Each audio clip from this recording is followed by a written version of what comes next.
El título de la ponencia se denomina ¿Quién vigila a quien nos vigila? ¿Y quién vigila a ambos? Es decir, ¿quién vigila a los entes del Estado, a los entes del gobierno, a las entidades encargadas de la salud pública por preservar y por evitar el contagio masivo del COVID-19? ¿Quién los vigila a ellos? Y a su vez ellos los están vigilando a esos entes, pero también los están vigilando a nosotros. Es una pregunta que nace como resultado de una serie de investigaciones que hemos desarrollado a raíz inicialmente de la aparición de la pandemia que ya todos conocemos, que es el COVID-19.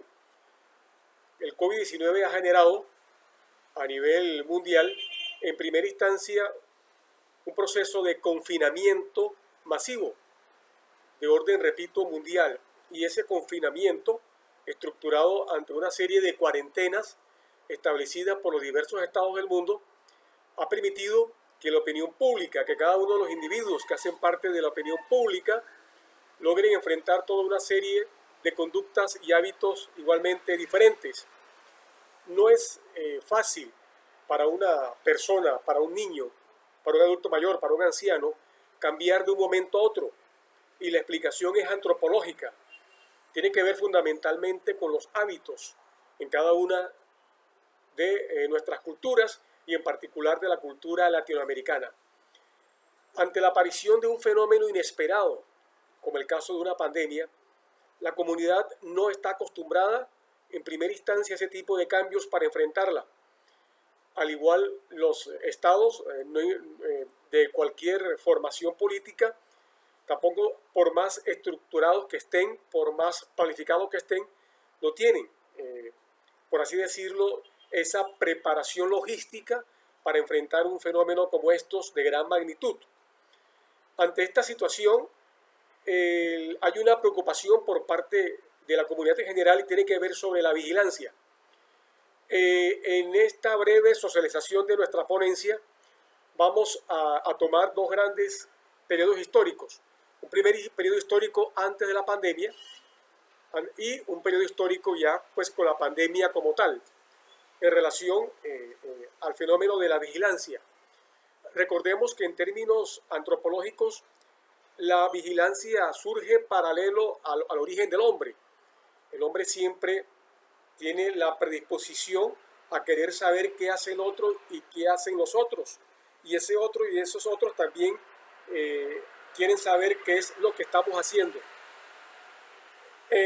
Frente a esta propuesta antropológica, las sociedades se van tornando complejas y en la medida en que una sociedad es mucho más compleja, el fenómeno de la vigilancia igualmente se torna complejo con el objetivo fundamentalmente de evitar el caos y la anarquía en el ámbito social, con el objetivo de evitar un desorden que conlleve a la falta de seguridad de toda la población.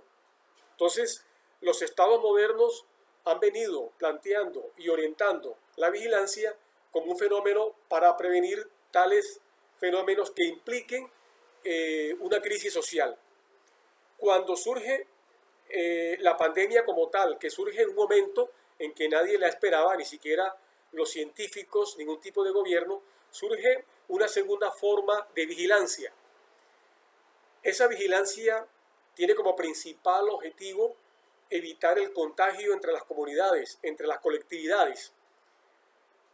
Nuestra investigación nos lleva a deducir que parte de la opinión pública comparte esa vigilancia y otra parte de la opinión pública no la comparte. Aquellos que no la comparten sienten vulnerada su intimidad. Dicen, los entes del Estado y en general los entes encargados de la salud pública van mucho más allá de una vigilancia, por así decirlo, común y corriente o cotidiana. Sienten que su intimidad está siendo pública. Sienten que su intimidad está siendo publicada en las diversas redes sociales o en los diversos entes del Estado que se encargan del control, por así decirlo, del comportamiento en comunidad para evitar el contagio del COVID-19. Ante esta situación de vulnerabilidad, la investigación nos lleva también a deducir que surgen toda una serie de fenómenos semióticos. y una de ellas tiene que ver fundamentalmente con el cubrebocas o tapabocas, como lo dicen en muchas partes del mundo y del ámbito de América Latina. El hecho de que de un día para otro las comunidades tengan que taparse parte del rostro, la boca y la nariz, implica un cambio de comportamiento. Esto contradice las culturas. Recordemos que las culturas manifiestan algún tipo de libertad, dejando a plena luz pública la cara, el cuerpo.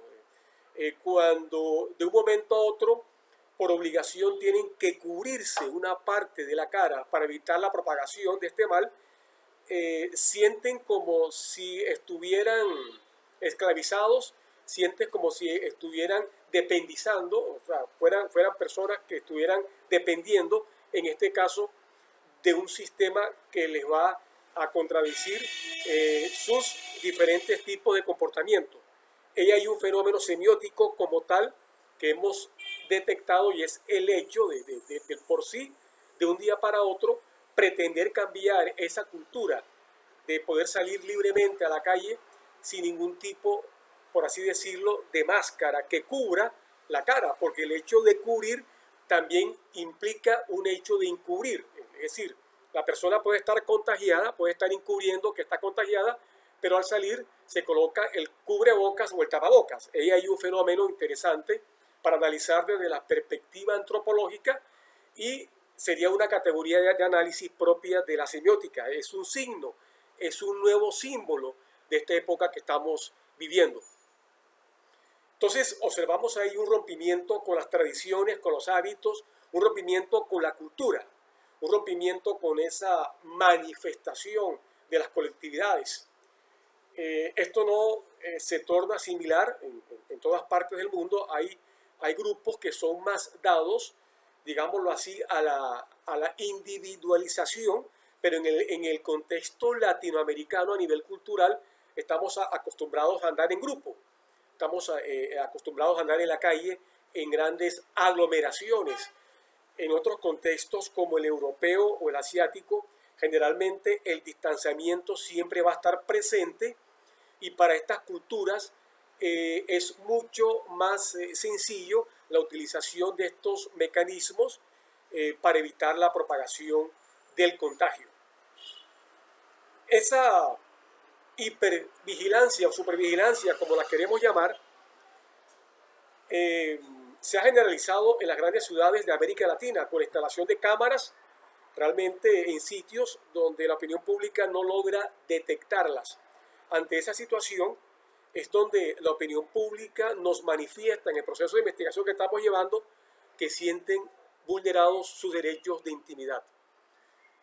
En esa vulnerabilidad de la intimidad de las personas, estamos hablando ya de lo público, ¿no? A través de las cámaras, a través de las redes sociales, donde ya en cualquier parte se suelen observar comportamientos que antes de la aparición de la pandemia no se suelen observar. Es decir, mediante este nuevo tipo de vigilancia estamos observando comportamientos que antes no podíamos observar. ¿Por qué? Porque implicaba el hecho de una normalización social. Cuando surge un fenómeno inesperado, generalmente o la comunidad sigue su conducto normal, o generalmente la sociedad intenta cambiar, pero desde una perspectiva formal, desde una perspectiva de la obligación, del deber ser del ciudadano. Entonces quedan abiertas las inquietudes académicas, nos están surgiendo nuevas categorías de análisis que próximamente las daremos a conocer. Muchas gracias.